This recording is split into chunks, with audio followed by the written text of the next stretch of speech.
Alors, l'un des meilleurs systèmes au monde, donc vous citez donc le cas de la France, vous dites que c'est l'un des meilleurs systèmes au monde, il reste malgré tout encore très imparfait.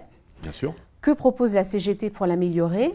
Et surtout, comment finance-t-on ces propositions? Évidemment, c'est un système qui a été créé, il faut le redire d'ailleurs, à la Libération, dans un pays dévasté, ruiné, et on a trouvé les moyens de créer un système aussi solidaire. Mais le monde du travail, il a évolué. Je vais citer un exemple. Évidemment, les plateformes numériques et les travailleurs, qu'ils soient Uber, Deliveroo, n'existaient pas à la création de notre système. Donc, comment on prend en compte ces nouvelles formes de travail? Eh bien, nous proposons que les plateformes numériques qui emploient ces travailleurs et ces travailleuses payent des cotisations sociales.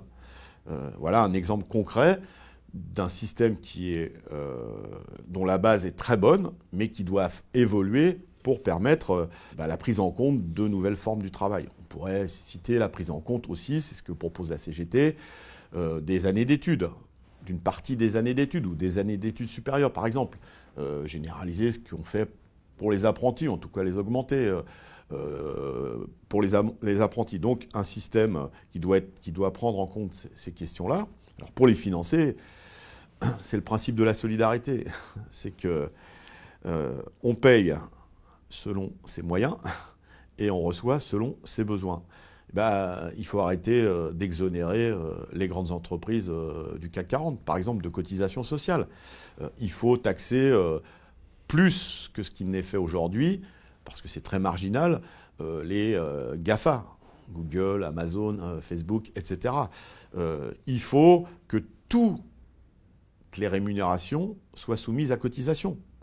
Et on parlait du public, par exemple, il y a un certain nombre de primes qui ne rentrent pas en compte dans le calcul de la pension. Mais c'est valable aussi dans le privé avec un certain nombre de primes.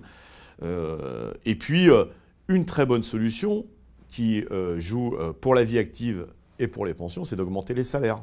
Et par exemple, le gouvernement